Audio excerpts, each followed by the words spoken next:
Voltamos a falar da situação do Jaguaré. O trabalho de vistoria e perícia nas ruas e casas do bairro, que começou hoje cedo, deve durar o dia todo.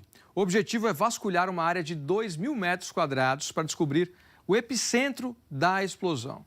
Lucas Josino atualiza de novo aqui as informações para a gente agora ao vivo, 12h50. Fala, Lucas.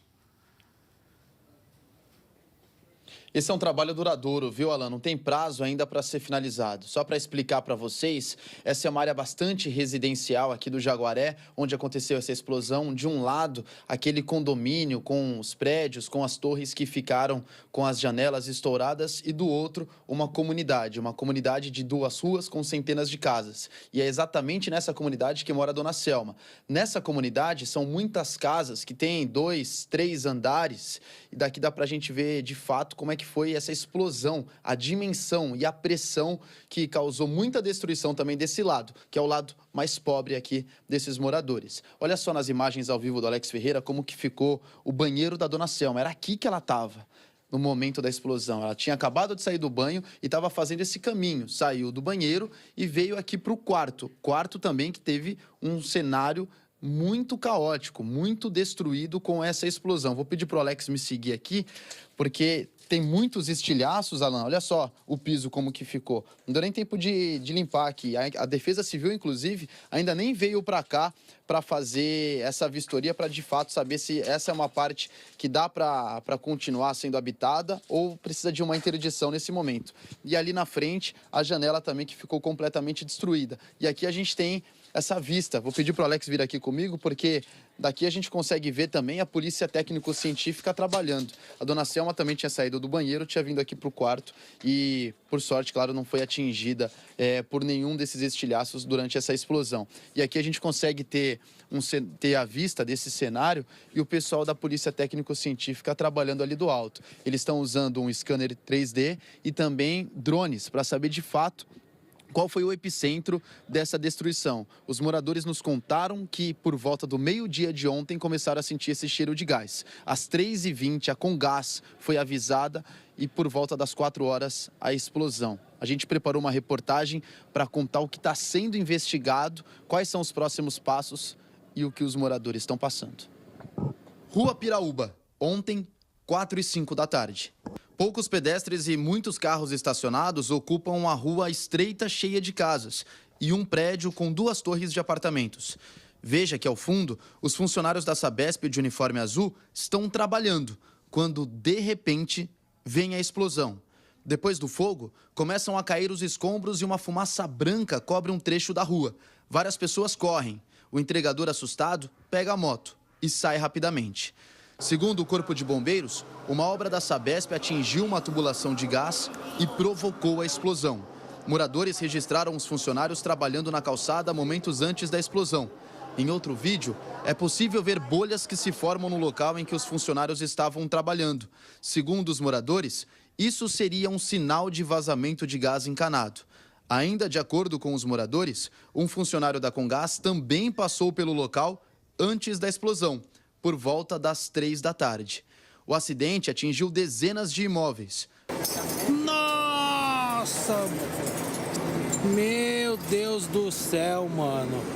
Hoje cedo, a Defesa Civil do Estado, a Polícia Técnico-Científica e o Instituto de Pesquisas Tecnológicas, o IPT, começaram a vistoriar uma área de 2.000 metros. Subiram em telhados, lajes e andaram pelos escombros. Mas a resposta que eles querem está no subterrâneo, nos encanamentos de gás. É o que todo mundo aqui quer saber. O que provocou uma explosão de uma magnitude tão grande? O que foi feito de errado e o que era irregular? Os relatos de moradores são unânimes. O cheiro de gás não era normal. Tava cheiro de gás aqui ontem? Insuportável. Desde a 1 da tarde a gente sentiu o cheiro. A gente não conseguia identificar que era cheiro de gás. A gente, de momento inicial, parecia gasolina mesmo. Eu senti um cheiro muito forte. Era 3h10 nesse horário. Cheiro do quê? No momento eu não identifiquei o que era, mas era muito forte, que incomodava muito. Aí me falaram que era um vazamento de gás. Eu achei que era o meu fogão, que eu tinha deixado alguma boca ligada, só que não era. Aí eu saí pra rua, falei pra minha irmã e a gente colocou máscara porque estava muito forte. E, fazia mal, né? 2 equipes de peritos estão aqui desde ontem. Uma de engenharia da Polícia Técnico-Científica e outra do apoio logístico. O objetivo é fazer a topografia do espaço e saber quais são os dutos de gás, água e energia elétrica. Os peritos estão recolhendo resíduos que possam ajudar na investigação.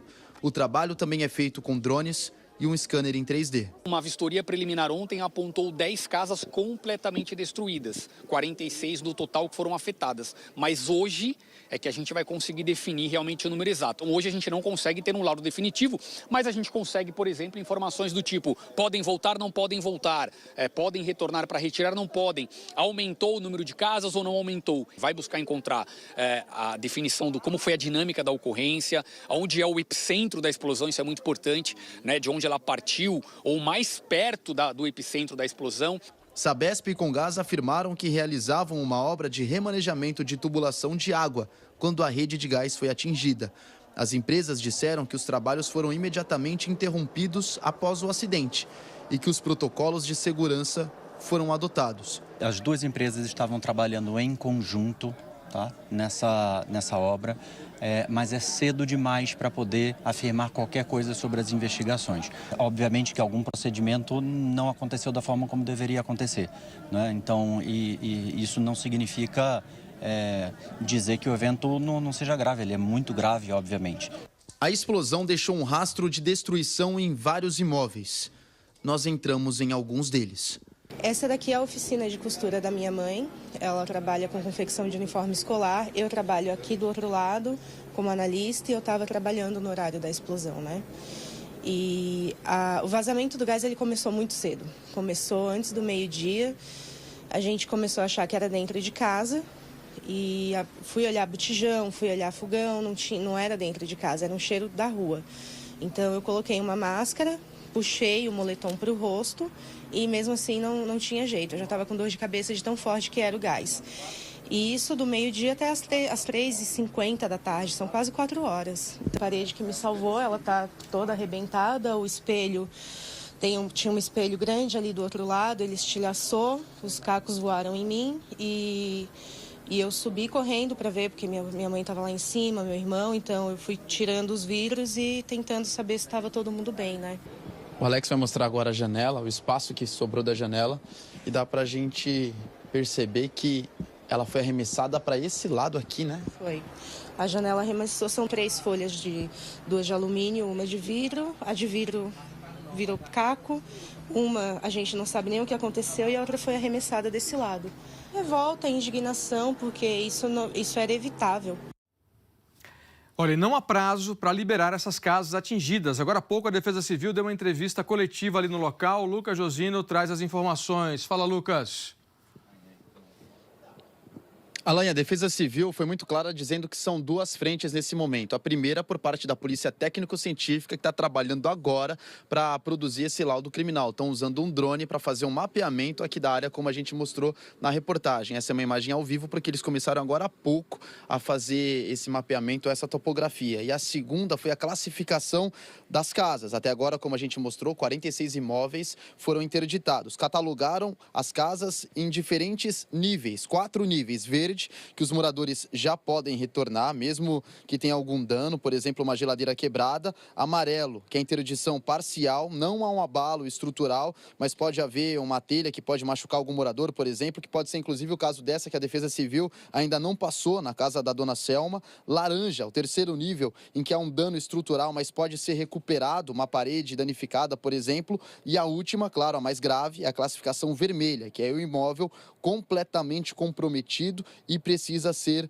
demolido. Esse é um trabalho em conjunto com o IPT e também da Prefeitura de São Paulo. Não tem um prazo para finalizar essa vistoria. A Defesa Civil está passando de casa em casa. Agora, Alan, a gente aqui consegue ter essa dimensão e é muito impressionante também essa imagem. A gente vê de perto qual que era a rotina das pessoas ontem. Não tinha tanta gente nessas casas aqui embaixo, por isso o estrago poderia ter sido maior quando a gente se refere a vidas. E também as pessoas que foram salvas por milímetros, que vidros, estilhaços de vidros que foram explodidos, voaram e tiveram apenas cortes leves. Claro que a gente também lembra que uma pessoa morreu, Alexandre, e também outras 3 ficaram feridas, mas daqui é impressionante a gente ver o que está acontecendo, Alan. Obrigado, Lucas. E outras informações aqui da Defesa Civil, né, que deve aumentar, então, o valor do auxílio para essas pessoas, né? Talvez até por essa falta de prazo aí de liberação desses imóveis muito afetados. Então, o valor do auxílio deve subir de R$2.000 para R$5.000 para todos os cadastrados. A informação que chegou, né, depois aí dessa entrevista da Defesa Civil. 194 pessoas cadastradas até o momento, segundo esse balanço.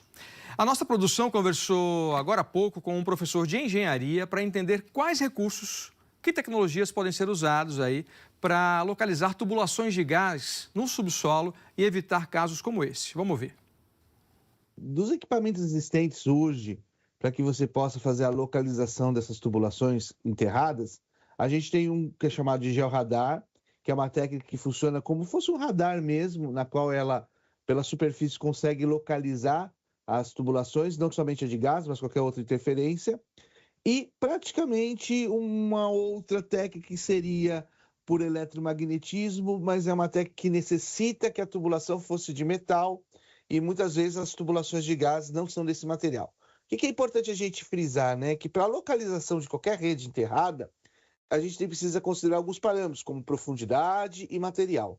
O grande problema não é a localização por esses equipamentos, mas a correta sinalização pelo cadastro das redes, ou seja, por uma correta marcação antes da gente enterrar as redes, onde a gente coloca as distâncias, o posicionamento, e assim a gente consegue evitar, durante uma escavação, poder correr o risco de perfurar uma rede dessa tão importante que é as redes de gás.